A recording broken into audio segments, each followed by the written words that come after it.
Aquel que no ora está muerto. Por Charles Spurgeon. Pues he aquí, él ora. Hechos capítulo 9, versículo 11. Dios tiene muchos métodos para sofocar la persecución. Él no permite que su iglesia sea señalada por sus enemigos o abrumada por sus adversarios.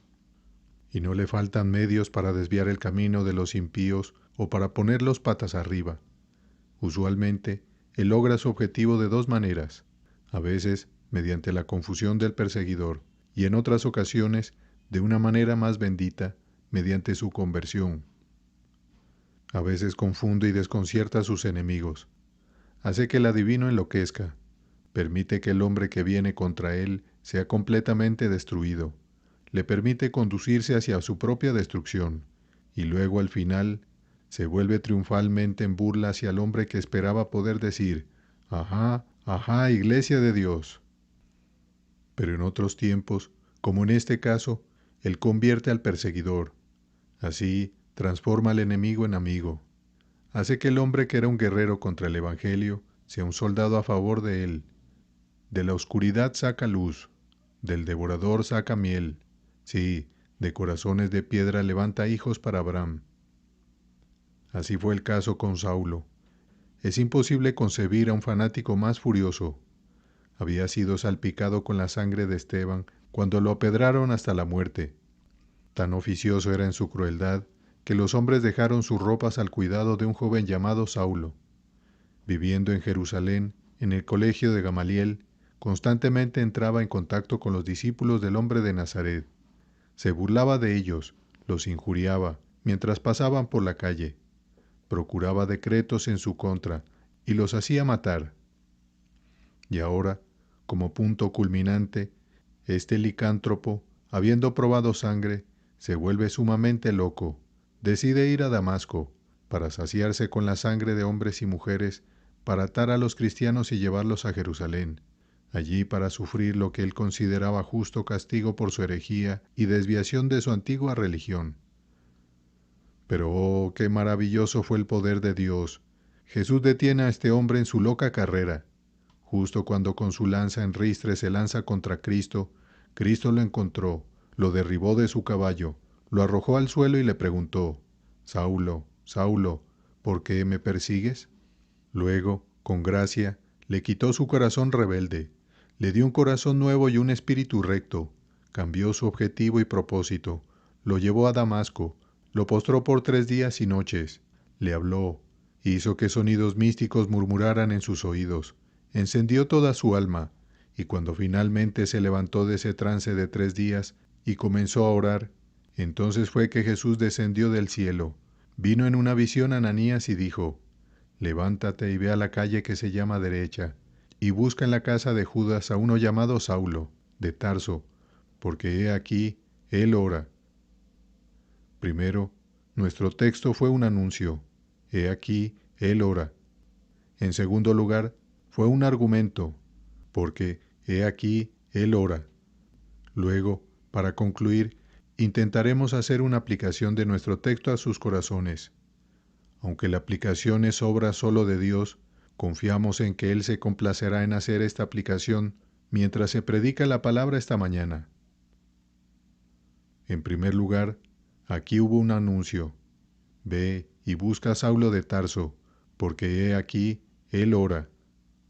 Sin preámbulos, permítanme decir que este fue el anuncio de un hecho que fue notado en el cielo, que fue motivo de alegría para los ángeles, que fue asombroso para Ananías y que fue una novedad para el propio Saulo. Fue el anuncio de un hecho que fue notado en el cielo. El pobre Saulo había sido llevado a clamar por misericordia, y en el momento en que comenzó a orar, Dios comenzó a escuchar. ¿No notan, al leer en el capítulo, la atención que Dios prestó a Saulo?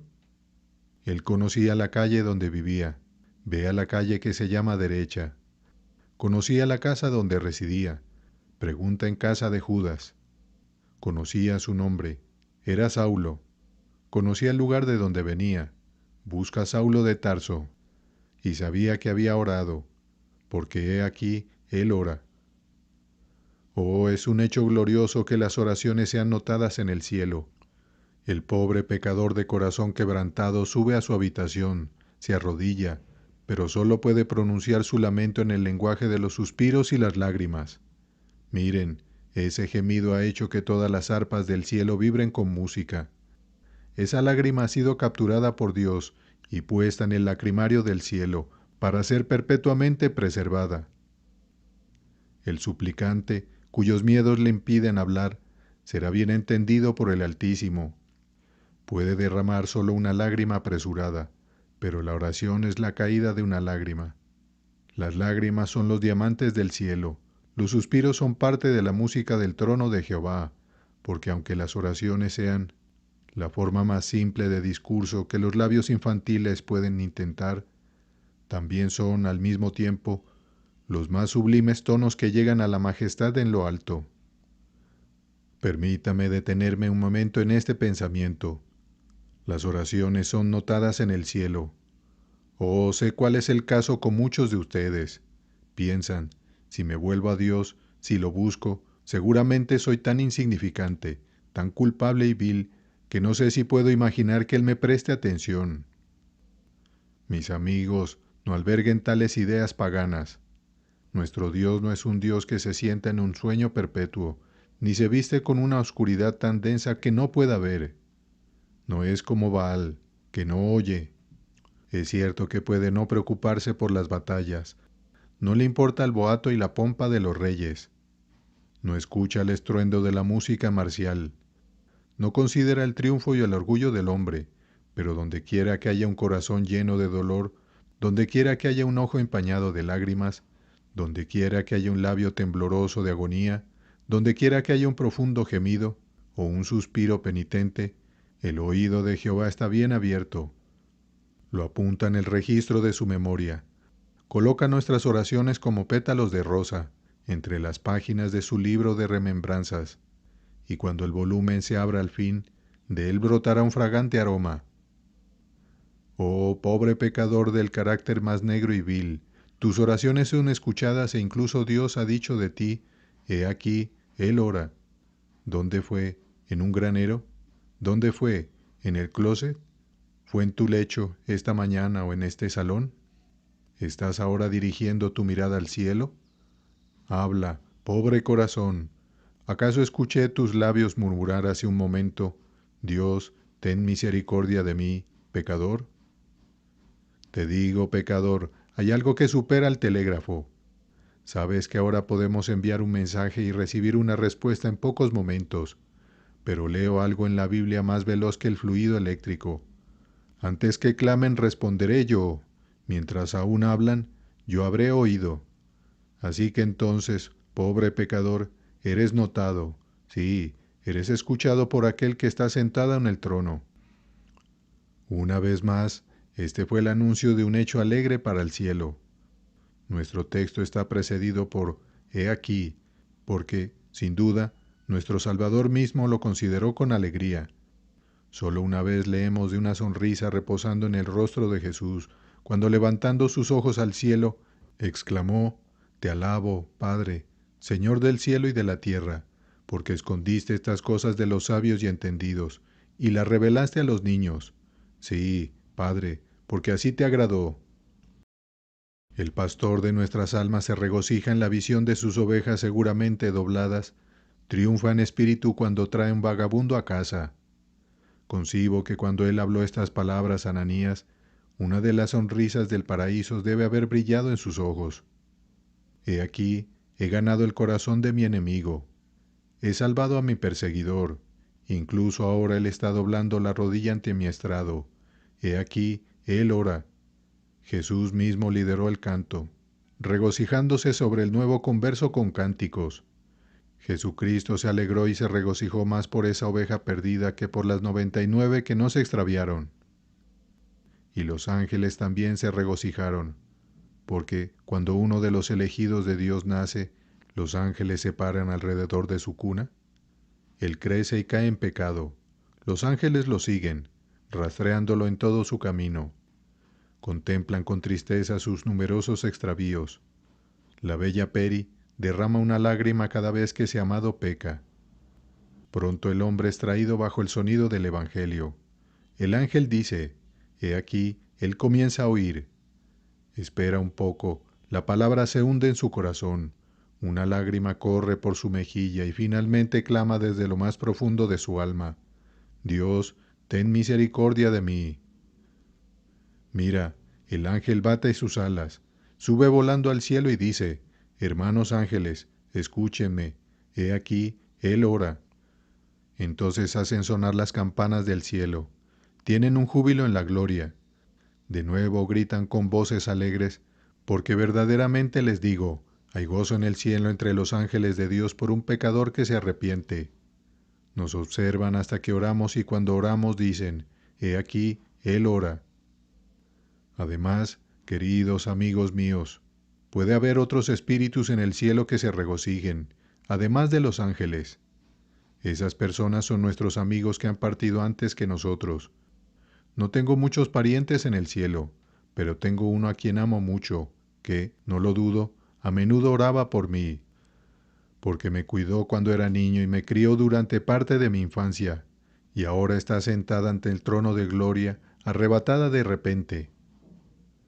Me imagino que ella miraba a su querido nieto, y al verlo en los caminos del pecado, del vicio y la locura, no podía mirar con tristeza, porque no hay lágrimas en los ojos de los glorificados.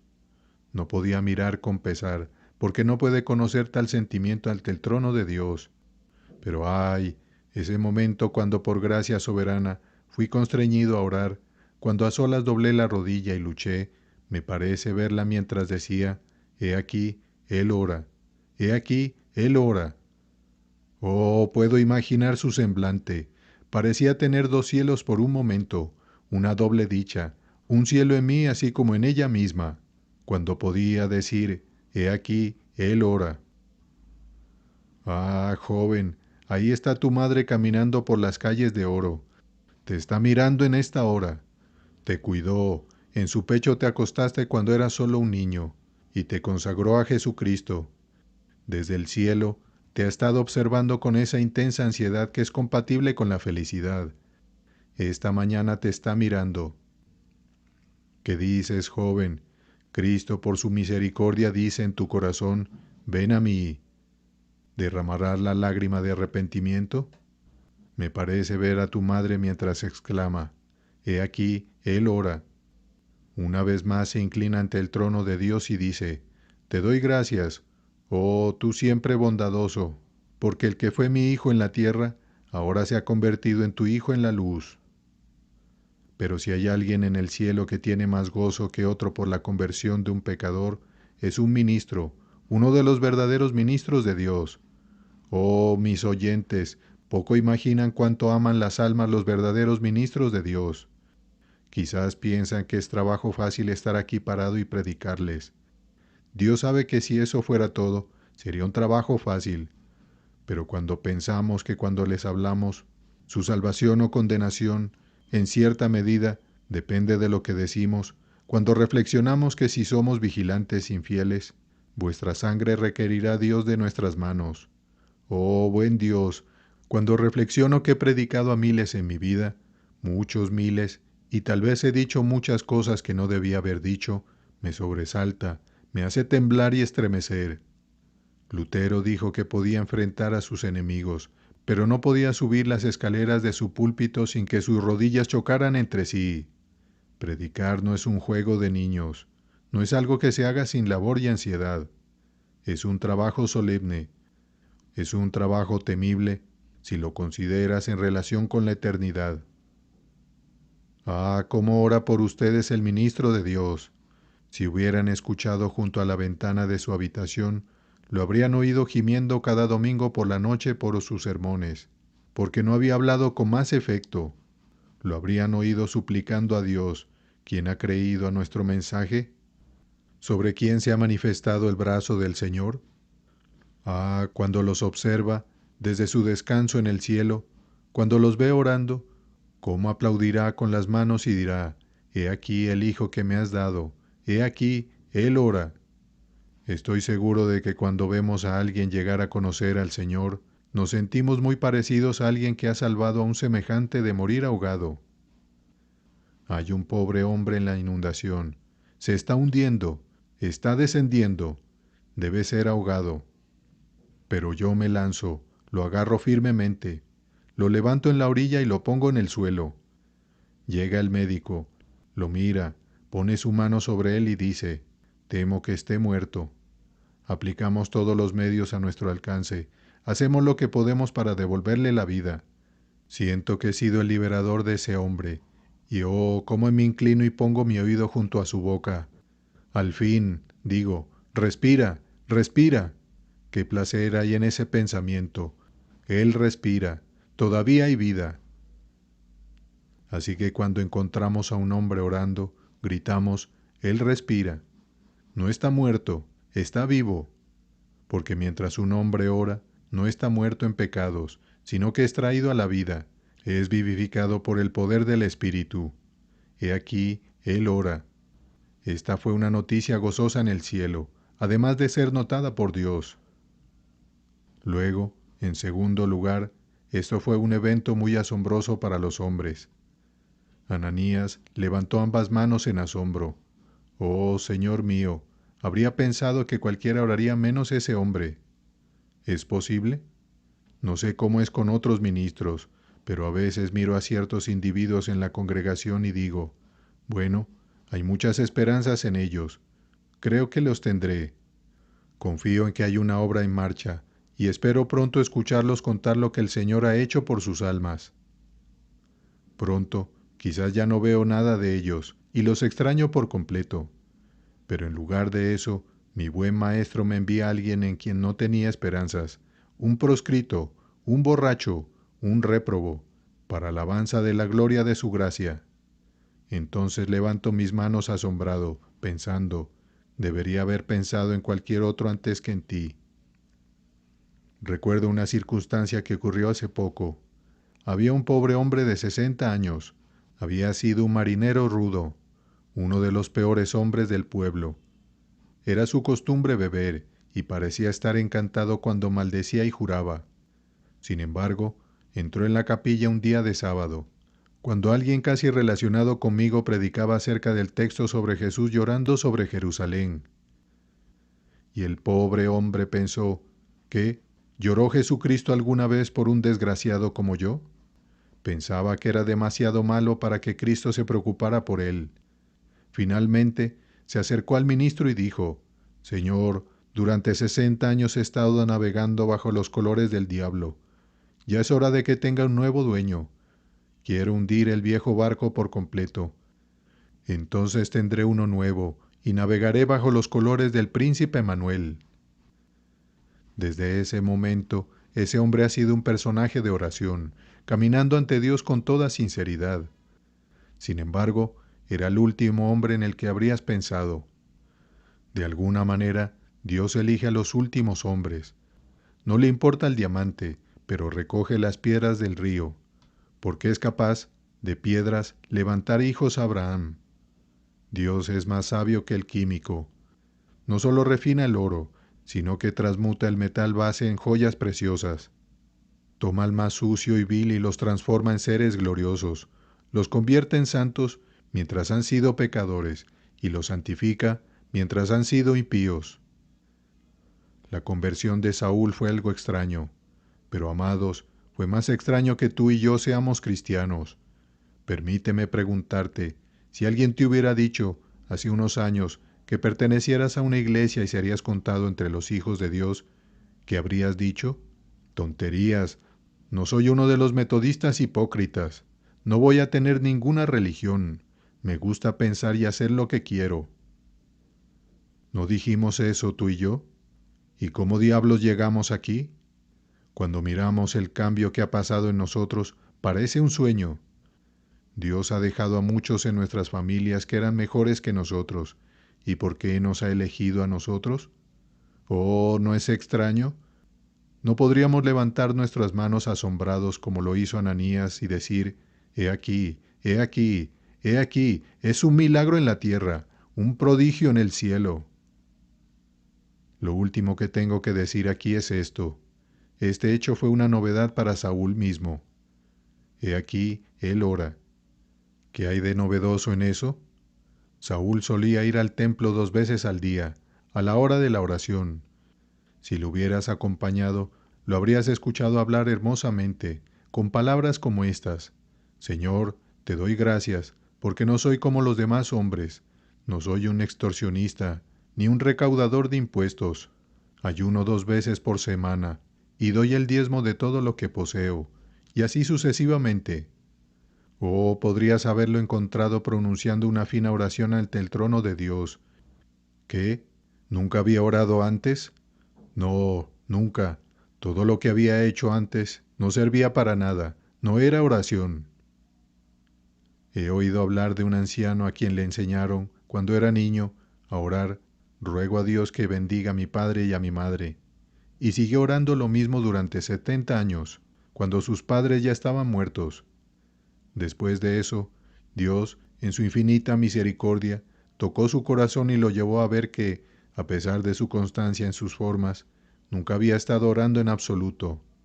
A menudo decía sus oraciones, pero nunca oraba. Así fue con Saúl. Había pronunciado sus excelsas oraciones, pero todas eran inútiles. Había orado sus largas oraciones por apariencia. Todo había sido un fracaso. Ahora viene una verdadera petición y se dice: he aquí, él ora. ¿Ves a ese hombre tratando de obtener una audiencia de su hacedor? ¿Cómo se para? Habla en latín y en verso blanco ante el trono del Todopoderoso, pero Dios se sienta en indiferencia calma, sin prestar atención. Luego, el hombre prueba un estilo diferente. Consigue un libro, y doblando la rodilla nuevamente, ora de manera encantadora la mejor oración antigua que jamás se haya compuesto, pero el Altísimo ignora sus formalidades vacías. Finalmente, la pobre criatura arroja el libro, olvida su verso blanco y dice: oh Señor, escucha, por amor a Cristo.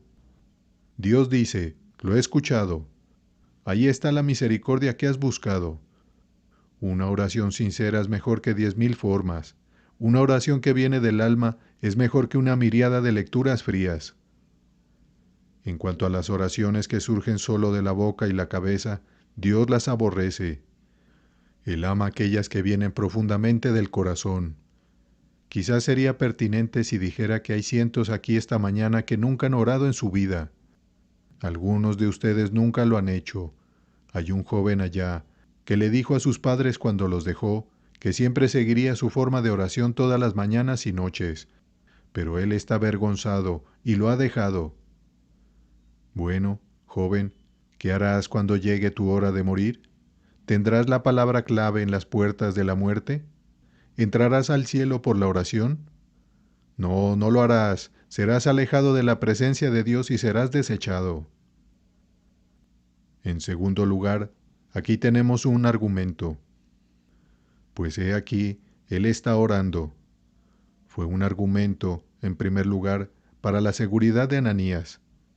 Pobre Ananías tenía miedo de ir a ver a Saulo. Pensaba que era como entrar en la boca del león.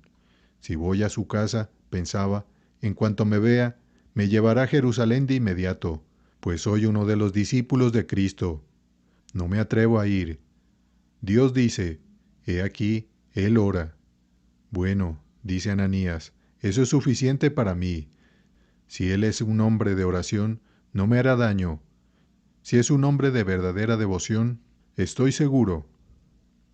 Puedes estar seguro de que siempre puedes confiar en un hombre de oración. No sé cómo es, pero incluso los hombres impíos siempre muestran reverencia hacia un cristiano sincero. Un maestro gusta de tener un siervo orante después de todo. Si él mismo no tiene religión, le gusta tener un siervo piadoso, y confiará en él más que en cualquier otro.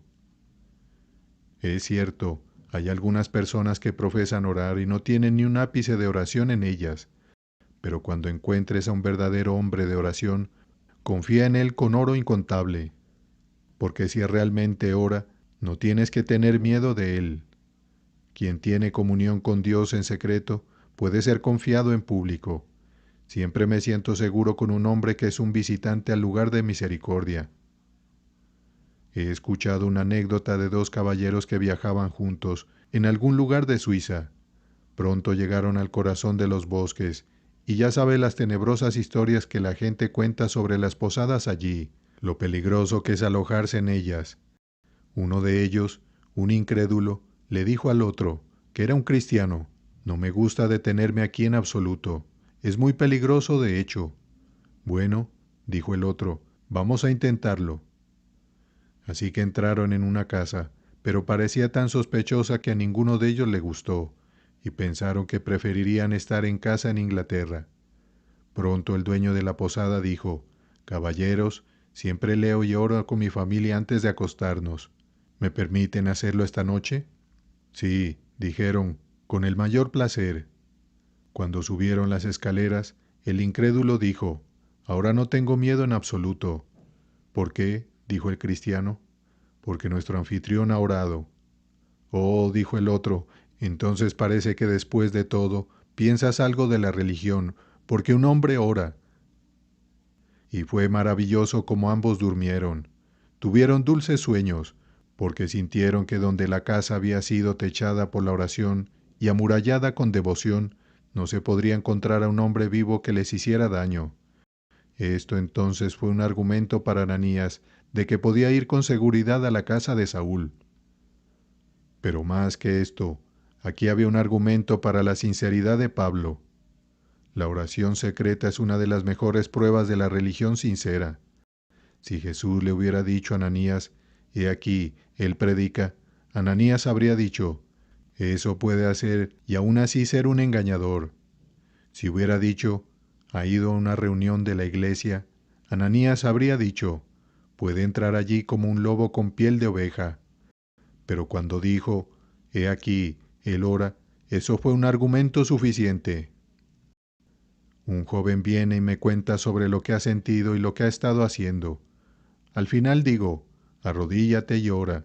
Preferiría no hacerlo. «No importa, lo harás». Se arrodilla, apenas tiene una palabra que decir, comienza a gemir y llorar, y allí se queda de rodillas hasta que finalmente balbucea: «Señor, ten piedad de mí, un pecador. Soy el mayor de los pecadores, ten piedad de mí».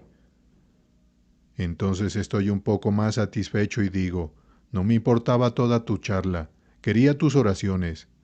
Pero oh, si pudiera seguirlo hasta casa, si pudiera verlo ir y orar solo, entonces estaría seguro, porque el que ora en privado es un cristiano real. La simple lectura de un libro de devociones diarias no te demostrará como hijo de Dios. Si oras en privado, entonces tienes una religión sincera. Un poco de religión, si es sincera, es mejor que montañas de pretensión. La piedad en el hogar es la mejor piedad. La oración te hará dejar de pecar o el pecado te hará dejar de orar. La oración en el corazón prueba la realidad de la conversión. Un hombre puede ser sincero, pero sinceramente equivocado. Pablo estaba sinceramente en lo correcto. He aquí, él ora, fue el mejor argumento de que su religión era correcta. Si alguien me pidiera un resumen de la religión cristiana, diría que está en esa palabra, oración. Si me preguntan, ¿qué abarcará toda la experiencia cristiana?, respondería: oración. Un hombre debe haber sido convencido de pecado antes de poder orar. Debe haber tenido alguna esperanza de que había misericordia para él antes de poder orar. De hecho, todas las virtudes cristianas están encerradas en esa palabra, oración. Solo dime que eres un hombre de oración y te responderé de inmediato: «Señor, no tengo duda de la realidad, así como de la sinceridad de tu religión». Pero un pensamiento más y dejaré este tema. Fue una prueba de la elección de este hombre, porque luego lees: «He aquí, él es un vaso escogido». A menudo encuentro personas preocupándose por la doctrina de la elección. De vez en cuando recibo una carta de alguien que me reprende por predicar la elección. Todo lo que puedo responder es: «Ahí está en la Biblia. Ve y pregunta a mi maestro por qué lo puso allí». No puedo evitarlo. Solo soy un sirviente y te cuento el mensaje de arriba. Si fuera un criado, no cambiaría el mensaje de mi amo en la puerta. Resulta que soy un embajador del cielo y no me atrevo a cambiar el mensaje que he recibido. Si está mal, envío un mensaje a la sede. Allí está, y no puedo cambiarlo. Permíteme decir esto en explicación. Algunos dicen, ¿cómo puedo descubrir si soy el elegido de Dios? Tengo miedo de no ser elegido de Dios. ¿Oras? Si se puede decir, he aquí, oras, también se puede decir, he aquí, Él es un vaso escogido. ¿Tienes fe? Si es así, eres elegido. Esas son las marcas de la elección. Si no tienes ninguna de estas, no tienes motivos para concluir que perteneces al pueblo peculiar de Dios. ¿Tienes el deseo de creer? ¿Tienes el deseo de amar a Cristo? ¿Tienes la millonésima parte de un deseo de venir a Cristo? ¿Y es un deseo práctico? ¿Te lleva a ofrecer súplicas sinceras y con lágrimas? Si es así, nunca temas de no ser de los elegidos, porque aquel que ora con sinceridad fue ordenado por Dios antes de la fundación del mundo para ser santo y sin mancha delante de Cristo en amor. Tercero, para la aplicación, unas palabras con ustedes, mis queridos amigos, antes de despedirlos esta mañana. Lamento no poder adentrarme mejor en el tema, pero mi glorioso Maestro nos exige a cada uno según lo que tenemos, no según lo que no tenemos. Estoy profundamente consciente de que fallo en aplicar la verdad tan solemnemente como debería. Sin embargo, mi obra es con Dios y mi juicio con Dios, y el último día revelará que mi error estuvo en el juicio, pero no en el afecto sincero por las almas. Primero, permítame dirigirme a los hijos de Dios. ¿No ven, queridos hermanos, que la mejor señal de que somos hijos de Dios se encuentra en nuestra devoción? He aquí, Él ora. Entonces, ¿no sigue como consecuencia natural que cuando más nos encontramos en oración, más brillantes serán nuestras evidencias? Quizás has perdido tu evidencia esta mañana.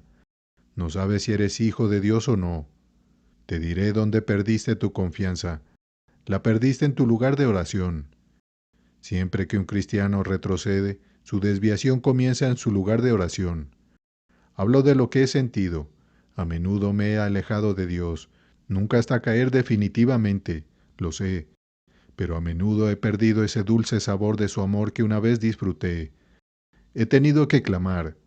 Aquel gozo que en ti encontré, en mi memoria está, mas ha dejado un gran vacío que el mundo no llenará. He ido a la casa de Dios a predicar, sin fuego ni energía. He leído la Biblia y no ha habido luz en ella. He intentado tener comunión con Dios, pero todo ha sido un fracaso. ¿Debo decir dónde comenzó eso? Comenzó en mi lugar de oración. Había dejado de orar, en cierto modo. Aquí estoy confesando mis faltas. Reconozco que cada vez que me aparto de Dios, es allí donde comienza. Oh, cristianos, ¿quieren ser felices? Oren mucho. ¿Quieren ser victoriosos? Oren mucho. La oración retenida, la lucha cesa. La oración hace brillar la armadura del cristiano. La señora Berry solía decir, no me vendería de mi lugar de oración ni por 1000 mundos.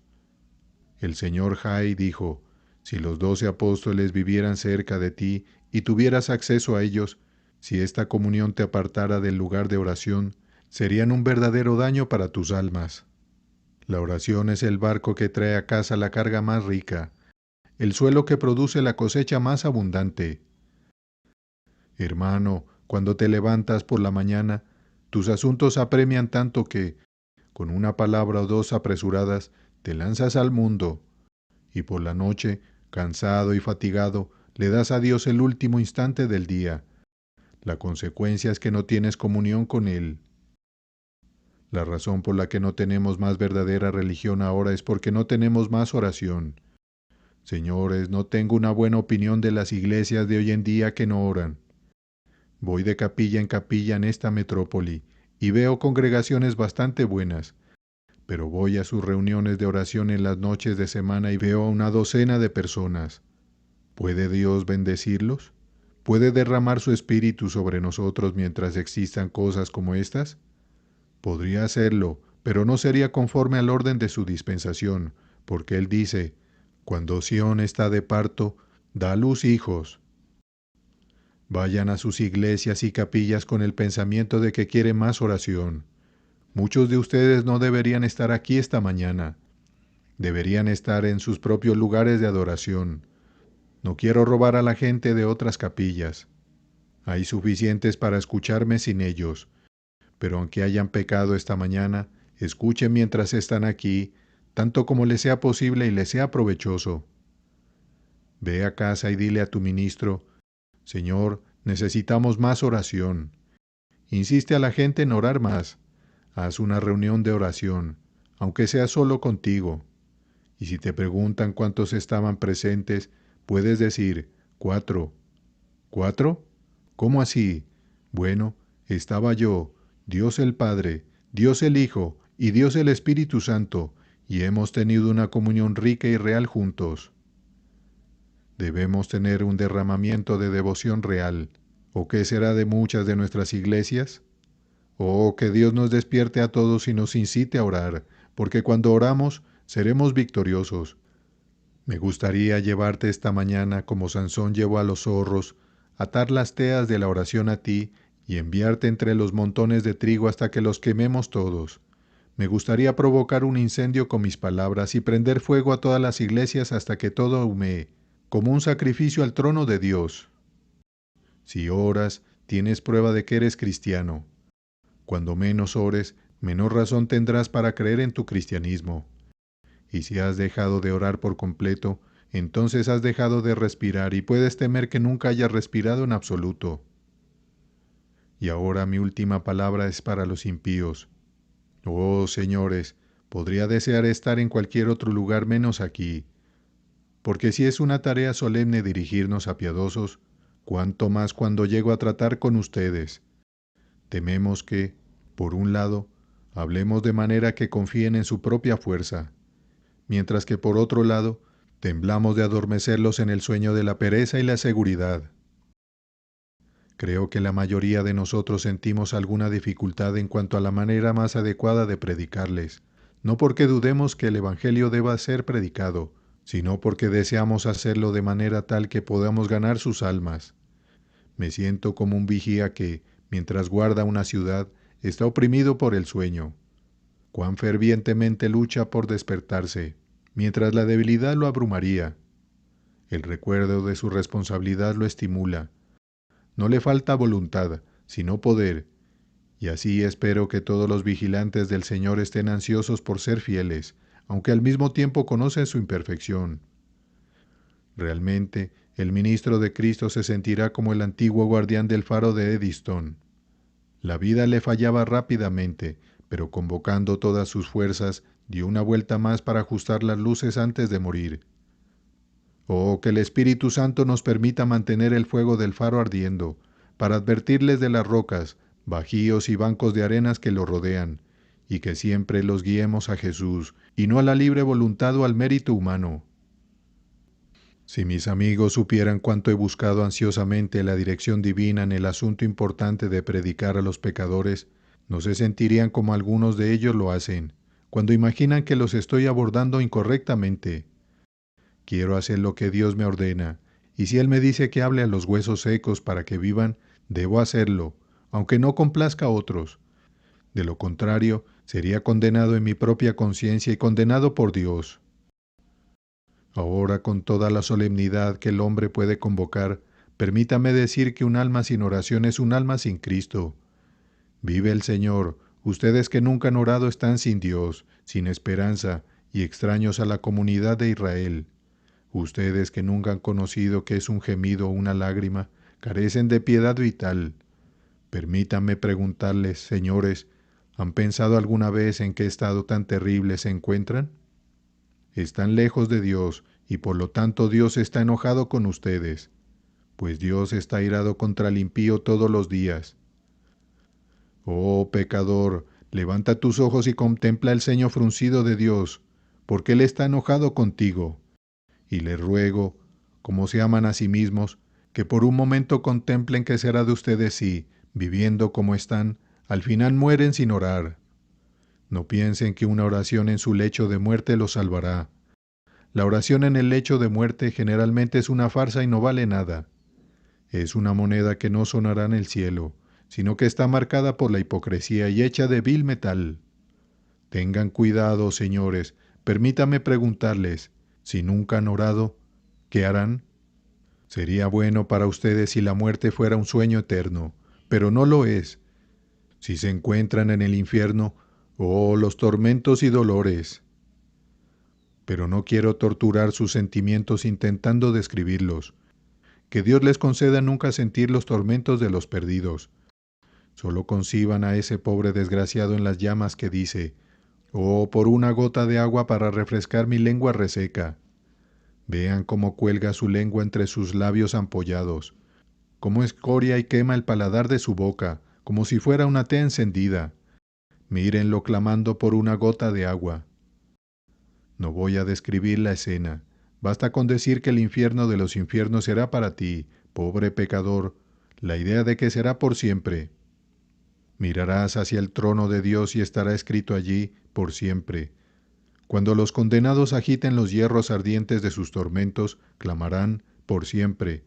Cuando aúllen, su eco gritará, por siempre. Pues por siempre está escrito en sus tormentos, por siempre en sus cadenas, por siempre arde en el fuego, por siempre reina eternamente.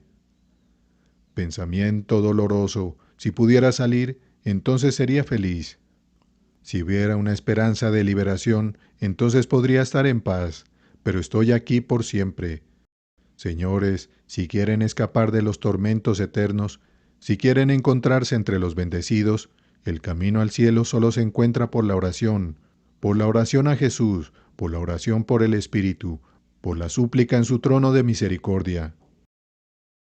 Volveos, volveos, ¿por qué habéis de morir, oh casa de Israel? Vivo yo, dice Jehová el Señor, que no quiero la muerte del impío, sino que se vuelva el impío de su camino y que viva. Jehová es clemente y compasivo.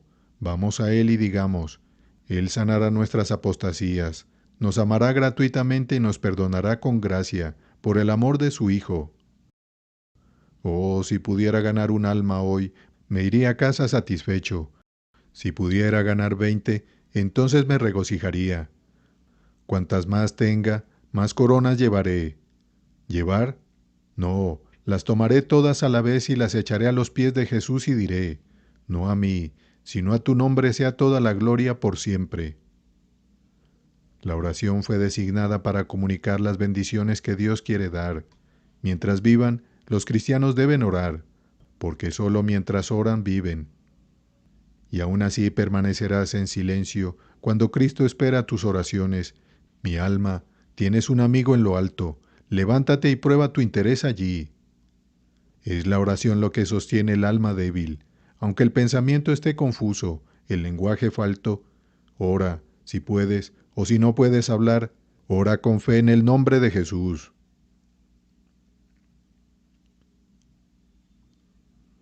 Aquel que no ora está muerto. Por Charles Spurgeon. Colgado en el madero.